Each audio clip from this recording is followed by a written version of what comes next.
एक बार की बात है, हीरा अपने दोस्त के साथ देर रात घर लौट रहा होता है। तभी रास्ते में एक बरगद का पेड़ आता है।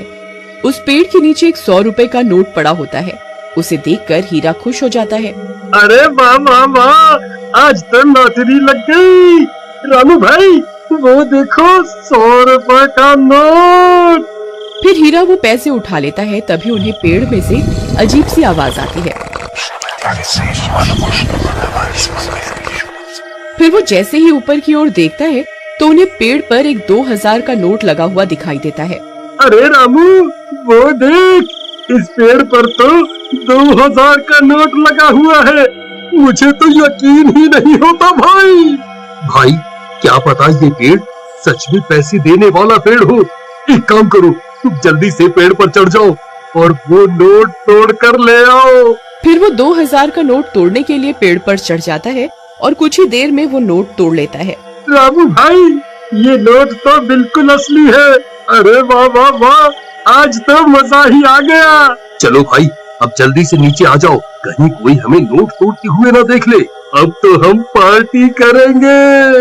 अरे हीरा भाई कहाँ रह गए? जल्दी नीचे आओ, कोई हमें देख ना ले। अरे हीरा भाई कहाँ रह गए? नीचे क्यों नहीं उतर रहे? कहीं तुम अकेले ही इन 2000 रुपयों को हजम तो नहीं करना चाहते भाई? तभी हीरा की चीखने की आवाज आती है। अरे क्या हुआ भाई, सब ठीक तो है? अरे यार क्या करूं, ये तो दिखाई भी नहीं दे रहा। अरे भाई तुम ठीक तो हो? क्या करूं? हाँ, मुझे ही ऊपर जाकर देखना होगा, ये आखिर माजरा क्या है। फिर रामू भी पेड़ पर चढ़ने लगता है। तभी पेड़ से किसी के गुर्राने की आवाज आती है। रामू वहीं रुक जाता है। आई मम्मी, ये कैसी आवाज है? अरे कमबख्त हीरा, ये कैसी डरावनी आवाजें निकाल रहा है। मुझे पता है तू अकेला ही इन 2000 रुपयों को हजम करना चाहता है। आई मम्मी, कौन है भाई? अरे हीरा तेरा नाश मिटे कमबख्त, तुझे क्या लगता है तू मुझे यूं डरा कर 2000 रुपए हजम कर जाएगा? मैं अपने हिस्से के पैसे नहीं छोड़ूंगा। हाँ। फिर डर के मारे रामू वहाँ से भाग जाता है। अरे मर गया रे, भागो रे। सुबह होने पर रामू सीधा हीरा के घर हिस्से के पैसे लेने पहुँच जाता है। ए हीरा दरवाजा खोल, मैं अपने हिस्से के पैसे लेने आ गया। चल जल्दी मेरे पैसे निकाल।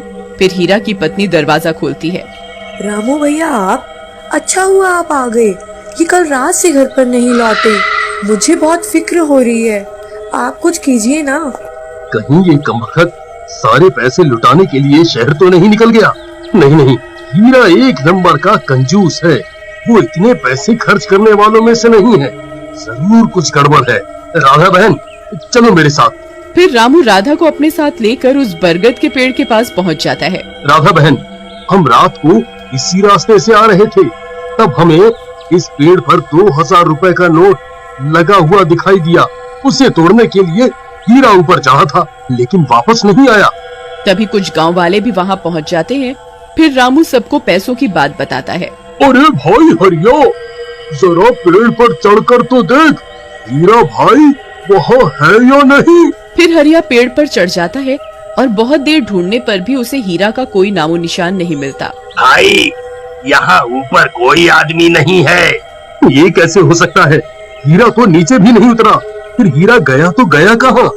कहीं वो चुड़ैल उसे खा तो नहीं गई, जो रात को अजीब सी आवाजें निकाल रही थी? फिर सब गांव वाले वहां से चले जाते हैं और राधा रोने लगती है। जी आप कहाँ चले गए जी? अब मैं आपको कहाँ ढूंढूं? तुम रो नहीं बहन, हीरा जरूर मिल जाएगा। हम रात होने पर यहाँ दोबारा आएंगे। फिर वे दोनों भी वहां से चले जाते हैं।